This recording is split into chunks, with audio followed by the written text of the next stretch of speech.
Hello, everyone. We are back at Brewing Money, and this podcast is for anyone who is looking to just know on any real estate advice, investing advice, or financial advice. So, if you're in kind of looking to hear something along those lines, this is the podcast for you. And yeah, the last few episodes we have been discussing a lot more on agricultural investments. Why they're good, especially a lot of the benefits of it, especially being here in California. So, but we want to probably today's episode is going to be a little different. We're going to go kind of dwell into why, in some cases, sometimes ag investments aren't great. Yeah. They're not good. And why is that the case? What can we do so we don't fall into that bucket? Yep. And yeah, today's episode will kind of be on that. And like Manraj said, it's easy to say, hey, California is great, investing is great. Yeah. Invest, and we're realtors. So yeah, we do want you guys to buy property and whatnot. But even more mature conversation is, how do we farm, make money, and be more mindful of what we're doing to our land, right? So I know, Arsh, you come with expertise on ag, but I'm starting to learn about it. It's really interesting.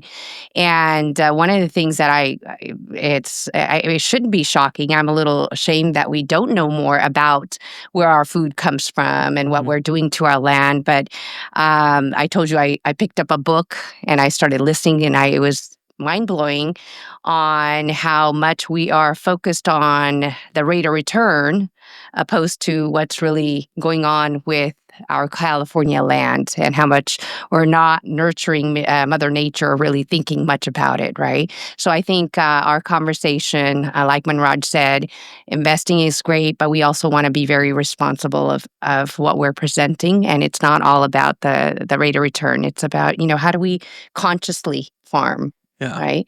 So, Arsh, I know when I told you about the book and you're like, oh, that's one of my favorite books. And the book I'm talking about is The Dreamt Life. Dreamtland by Mark Arax. Yeah. So, wow, I was very surprised to learn what I did on how much what we're doing and how we're not being very conscious, a lot of times, right? Yeah. So, you're absolutely right. I think that book we can recommend anybody who wants to learn about the California Ag, right? And I even whoever gonna read that book will find that so many things when I reference, basically those references are coming from that book because it's that good, right? Yeah. And Mark Arax is a really, really good guy. He was a reporter in LA Times for a long time now, retired. I think he lives, if I'm not wrong, in Clovis area right now. No, Originally, he was from this area. His parents, Armenian parents or grandparents, came from Armenia. And his father had a little bar somewhere in here in Fresno area and got shot and everything. So he tell his story. It's a very interesting book, right? The good thing about that book is the reason I'm mentioning in detail is because today we said mindful, right? We need to be mindful of what we are doing it. His book basically is written in a way where he criticized both the farmers, farming community, and also the environmental people where he needs to, right? So I think it's a very balanced approach when he wrote the book. If I will write a book, mine will be more tilted towards like the farming, right? Yeah. By default. Yeah, I'm biased. So he did a very good job on that one and a very detailed book. As I said, it's one of my favorite books. Read it 2 times so far. The same. Wow. Book. Yeah, so it's very good. Yeah. Yeah. So so what is the solution, right? I think you talked about citrus was like, so I started thinking on, okay, what could we do? What are the ag products that we can grow, make good money, and still be mindful of what's going on with our land? So from what I understand, it is all about pulling water out of from down deep down under and messing up the land down below. And in the book, I think I told you I read that towards like Huron, there was a big pocket. I think you mentioned that, but I didn't.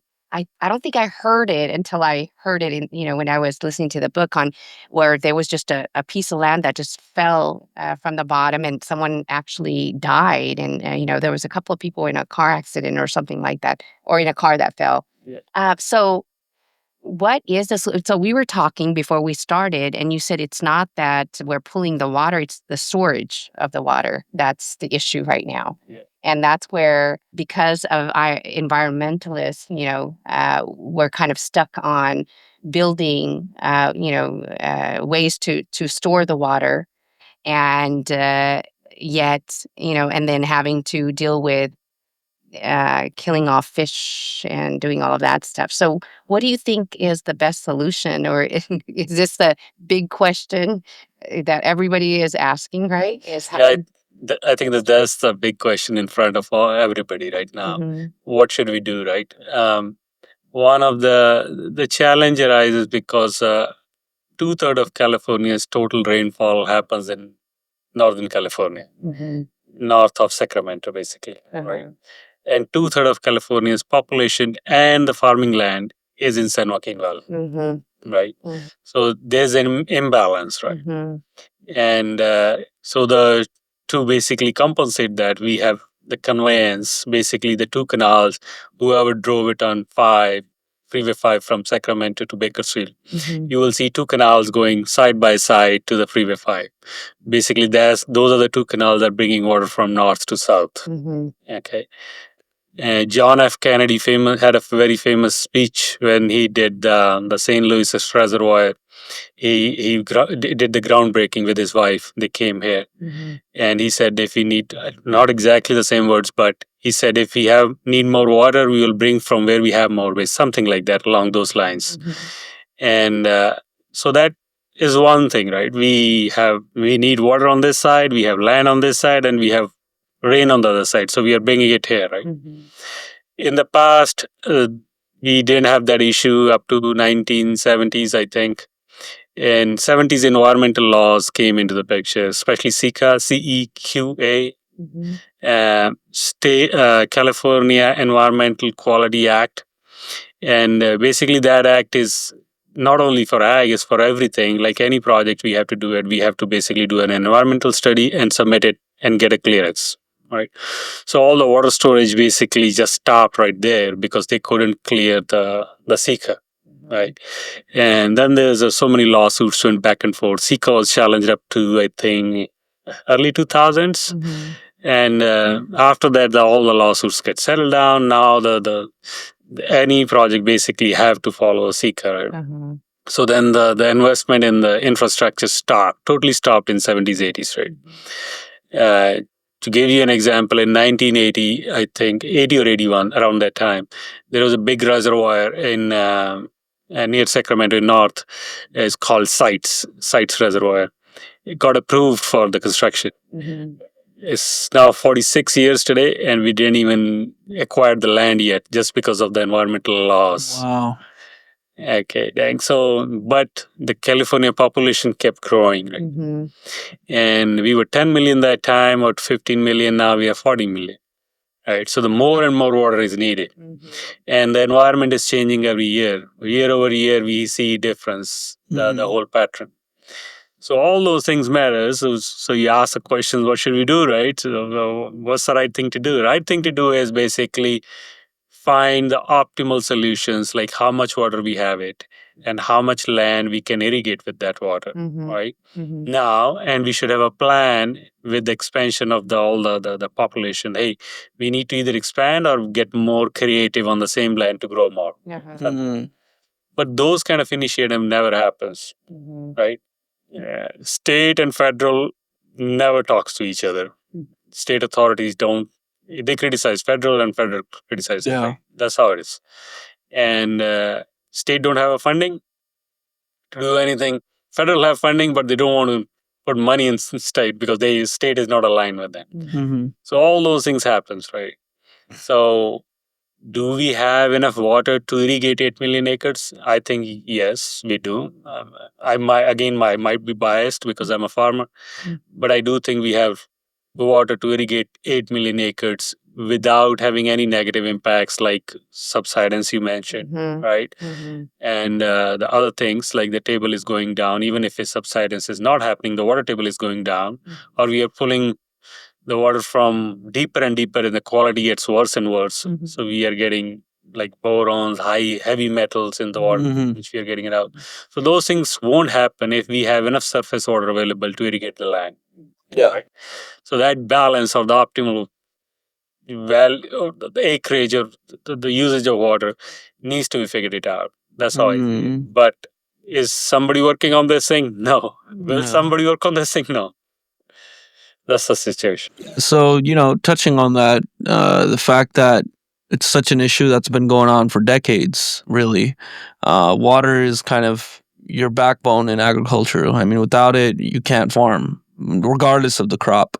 So, touching base back on our point of why some investments fail, what is that we can be safe to say that when you're looking to get into agricultural, any investment could be just a purchase is very important, like you said, right? To look at the water rights and stuff like that, or else a lot of times people will walk into an investment thinking it'll give them a good return, and they start getting issues like what could be water, it could be other things like that. So that's why a lot of investments do fail. Yeah. So, but you need again proper guidance, and you need a person to guide you through it.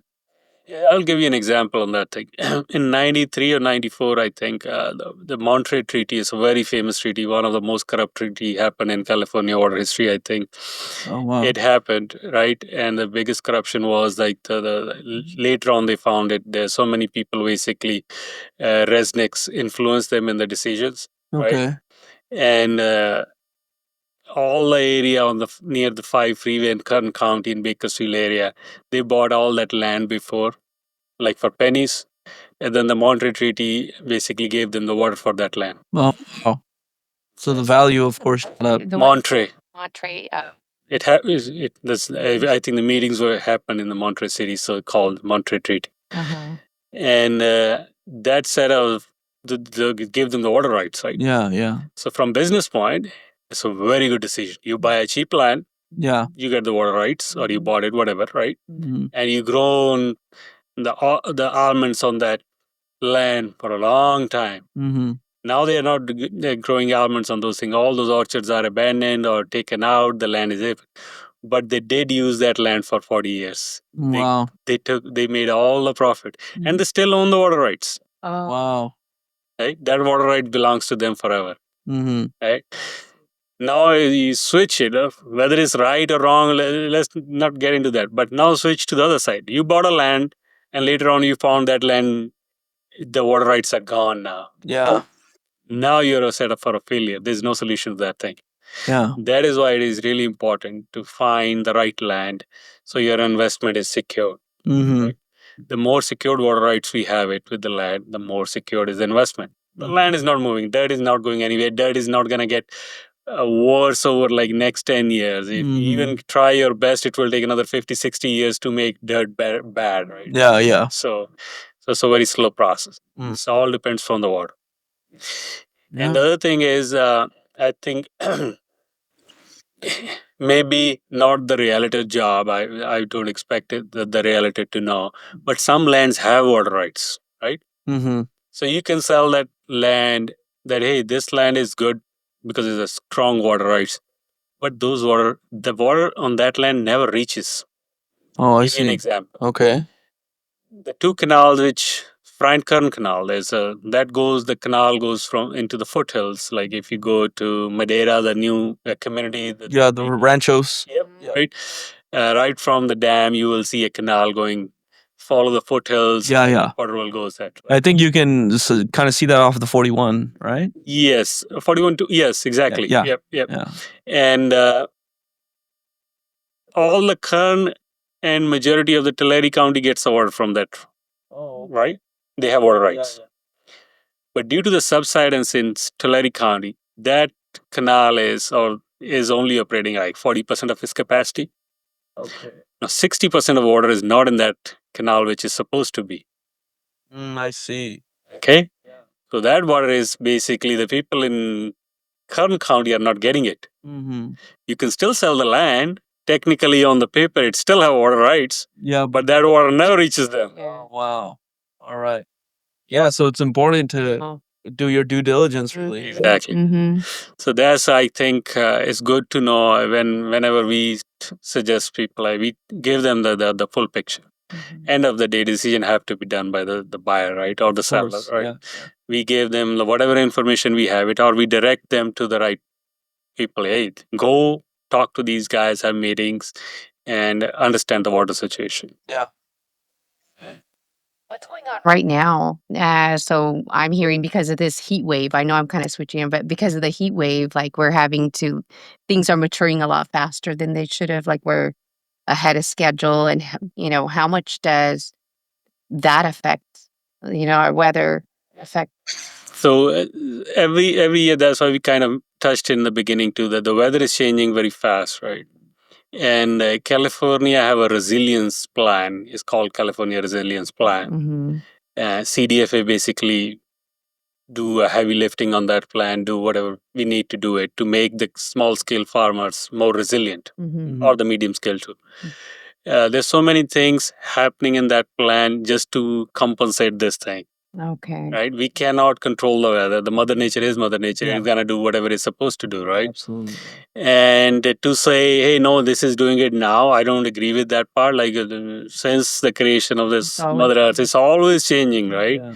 Yeah. So we cannot control that part. So what we can control is at least we can have a more resilient systems in place where we can predict things with the technology and automation. Mm-hmm. Then if the heat wave is coming, we already know we get a notification whether we need to change something on irrigation, Yeah. do more water, or less water if it's too cold or it's raining, all those kind of things. So to answer your question, yeah, there are things happening, and there's a big push on that one too, to make the farmers more resilient. The other thing is, since you mentioned that, is we most of our water comes from the snowpack from the Sierra Nevada, right? Mm-hmm. If the temperature goes really high in March, Yeah. that snowpack starts melting before it's supposed to be, Okay. which happened this year. Oh, I see. Okay. We want the maximum snowpack on April 1st. That's how they build all the irrigation district, all the state and federal authorities build their models. April 1st is the reading. They take it on based on that final reading. They take it every month, but every month on first day or second day, as long as it's not a holiday or weekend. So that is the day they say, okay, this much snowpack we have it. That means equivalent to this much water, and this is how much allocation we're gonna give it. Right. So if March is hot, Yeah. the snow is melting quickly. Yeah. Since we don't have enough storage, is going into the bay. Yeah, it's wastage essentially. Again, Exactly. storage. Yeah. So I found out that the fruit that can predict what's going to happen, I guess, for wintertime is the apricot. Is it? Yes. Is that true? That if the apricot does well, or you can predict a lot with how apricots do on what's going to happen with the other fruit? Yeah, I mean, some people, I mean, they have these kind of theories, right? Yeah. I mean, still, it's for example, right? I'll give you apricot as one example. I can go to the almond orchard now, and I can tell you, that the nuts are set. We can say, okay, you know what? It looks like a bumper crop this year. It looks really good, but still, there's a long way to go. Yeah. All right. If it's too hard, the nuts shrink inside, the weight is too less, or the nut size decreases. All those kind of things do play. But yes, of course, there are things like, I guess, sarikate hundiyan ne, hai na, we kuch ko- The apricot. yeah. Yeah, that's what I So- learned is that apricot is the one to pay attention to. Yeah, exactly. To see. Yeah. Yeah. So, touching on the rain, when it comes to water, especially in California, how's our rain looking? I mean, is it going? I know you said there's changes every year, but does it really? Has it been affecting agriculture negatively, positively? What's going on with rain? Yeah. No, we touched on this topic in a bits and pieces in the past, right? the average rainfall in California is around 200 million acre foot, right? Okay. And Annual. annual, Okay. right? And some areas, of course, get like almost 3 feet of rainfall. Some, if you go to Kern or more south, it gets like 8, 9 inches only, right? So it's a big variation. Yeah. Uh, rain is the patterns are changing so drastically that we get affected by that. We cannot predict what's happening, right? Yeah. Uh, I am 100% sure in next few years we will get more models and technology where we can predict things. Mm-hmm. I think there's so much work is already going on in that one. But right now we cannot predict how the year gonna be, right? Yeah, yeah. For example, is like the 2023 was supposed to be, the dry year, but that's the maximum rain we got in the last 15 years. It's like that far now. But we are predicting it, and this year again we are below average. Although all our reservoirs are full because originally the season started really well. Mm-hmm. The the rain season starts on October 1st to September 30. That's the year we have it, right? And so from October we got, I think, couple of storms, and November was really good, December was good, even early January was really good, right? And then we only had couple of rains, I mean the storms after, and March is pretty much dry. Yeah. Right, we only got a little bit rain, I think, a couple of days ago. Yeah, it was like nothing. Yeah. Not in Clovis. was so- Even that one was both sporadic, right? Uh-huh. And we are only if you see the next like the 20 days of weather, we only gonna get like one more little storm, I think, late April. So we are only around 55 to 60% of average rainfall, and especially in this area, right? Wow. So we are running below, Mm-hmm. and temperatures were high in March, so we lost so much snowpack. Mm-hmm. Right, so the irrigation districts are generally now telling the growers when they're going to turn on the water, Yeah. and most of them are basically giving less water this year because we don't have enough water in the snowpack, right? So this is a current situation. On a bigger picture, as we talked about. Even in the beginning, we talked about what's the right thing to do, right? Yeah. The right thing to do, I think the mindful thing to do is do not plant trees where we don't have water. Let's not Be conscious. let's not stress the system, like even overstretch it. Yeah. Then we have negative effects later on, right? We are already having issues where we have already trees, so don't be creative and start putting the trees where we don't need to, right? Yeah, yeah. And you will see some examples if you see to go to the mountains. Some are, especially if you drive from Merced or Madeira to the mountains, you will see some orchards in middle of nowhere, like almost on the mountains, with the drip. Mm-hmm. Those are not the areas supposed to get that any tree. Mm-hmm. That we have nuts there. Yeah. And citrus. We should not have planted there. So don't do anything like silly, right? Only buy the land where is the farming is already happening. Yeah. And the other thing is, there's a one big myth I think we talked about originally, right? Yeah, yeah. They take almond takes all the water, right? Or the farming takes all the water. Yeah, almonds been getting a bad rep. Yes, but that's I think that's a myth. Is not that I think that in my engineering days, we sometimes we present the data which is not good, and we knew we gonna get criticized. Yeah. So we manipulate the visual part of it, like in such a way so it don't look that bad. I think that is exactly what happened here too. Right? Oh, I see. Is 200 million acre foot average rainfall happens in California. Mm-hmm. So that much water drops in California. Let's put it like this way, right? Mm-hmm. 50% of that we cannot capture it. Gonna go to the trees, cracks, goes to evaporation or whatever, right? So we left with 100 million acre foot. And out of 100 million acre foot, 50 million is basically reserved for the environmental causes. That includes the water in the rivers, ditches, where we have the wildlife, fishes, and all that kind of stuff. You have to have that much water to keep them alive, right? Yeah. So that goes away. So out of 200 now, how much left? 50 million acre We're foot? left with 50, yeah. Out of 50 million acre foot, we use 35 to 40 million acre foot for farming. Wow. Right. So that 90% number came from here. Yeah. Out of the 50 million available, 90% is used for ag. Yeah. But that's not, you can say it. Yeah. It's not, But it's, nothing wrong. it sounds like it's of the whole. Yes. Yeah. But when an average person will listen to that, then they will say, wow, they're taking 90% of the water. No, that's not true. Yeah. Yeah. Out of 50, 10 million acre foot is used for the residential purpose or anything, right? For human beings. And 35 to 40 is on average is used for ag. So overall on a bigger picture is only less than 20%. It's not much. Yeah. Right? So these are kind of the myths where we have it. And I think farmers did not do a good job in last 30 years. I think it was since the 90s, especially in California, and the tech came into the play, right? In the past, I think it was okay. People used to receive letters and stuff. Then it was more, everybody knew what was happening. And especially with the social media now, it doesn't matter who says what, Yeah, that's true. Yeah. So there's so much, I think the wrong information is in play. Yeah. Yeah. So I want to ask, you had said that, people plant where they shouldn't plant, right? And you've seen trees where they shouldn't. Don't we have regulations against that? Like before you plant, someone says, well, no, this would not be good. So that's a big problem, right? So in one of my in fact, even when I went to a state hearing and I presented that case, like for example, if I have to plant trees in Westland, right? There are big water issues, huge water issues. I should not plant trees there, right? Mindful thing to do.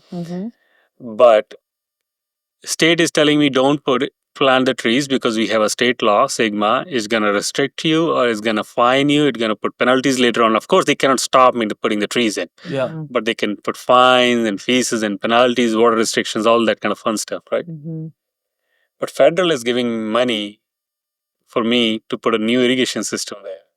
Oh, gosh. Wow. So they're kind of fighting one another? They don't talk to each other. They are two standalone systems and they don't care about each other. Let's put it like this way, right? So a grower, a small scale grower, who have all other issues, have language barriers and everything, will never know about these things. He will put trees. He have a land, he will put trees. Especially when the Fed USD are going to tell him, hey, we will pay for most of your irrigation. So if you want to put the trees in, he will say, oh, you know what? Irrigation is paid by them. I only paying for the tree. Let's put it up. Yeah. Yeah. Without knowing all the other problems which he gonna run into later on. That's really mind blowing, no? Yeah. It's counterproductive. It really is. Yeah. To say, wow, okay. So is I think as we started this conversation today, we said it needs to be together, right? People needs to be together. State and federal authorities find optimal values, optimal. Hey, this much water we have it, this much land we can irrigate, all that kind of stuff. That have to reach to the ground level. Hey, this is our plan, right? Now nobody have a plan. They have their own duties. They do their duties, but everybody's doing their duties in a silos. We used to call it engineering. Everybody's working in silos. They don't know what is happening next to me. So that's how it is. It almost seems unbelievable. Yeah, it is. Seriously, it seems really unbelievable to me. It is. Okay, well, good conversation. We're going to continue. Last question I want to ask you. You were talking about technology. What is like one piece of technology that if it came about and we could predict something or, it could give us some kind of insight, what would that be? What kind of technology I would think help farmers and help us? it will be. I will say the AI part of it, right? The artificial intelligence.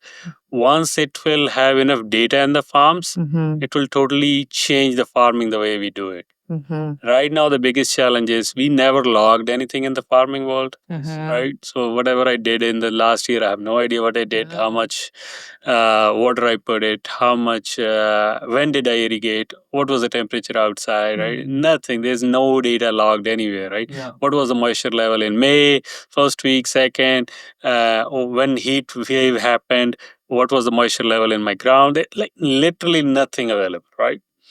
But right now, all these soil moisture sensors and other technology people are putting it in for automation. They are capturing that data. But we do not have big enough data to make basically where AI can make a decision based on that. Like historical. right? Yeah. Because it's a year, 1 year you have to wait to get the full cycle. Yeah. So Yep. if you need at least 3 years, basically 3 data sets, then you have to wait 3 years, Yeah. right? Yeah. Once you'll reach that point, I think then the drastic change will happen. I Yeah. think that's what Yeah. I can see it. Yeah. I actually saw something where it was a female a farmer and her dad, and she's using AI, and she said it's so helpful because she logs everything. Yeah. And now that makes sense. Yeah. Well, good combo. We're going to continue. And once again, we're going to talk about farming being mindful, not just about the dollar.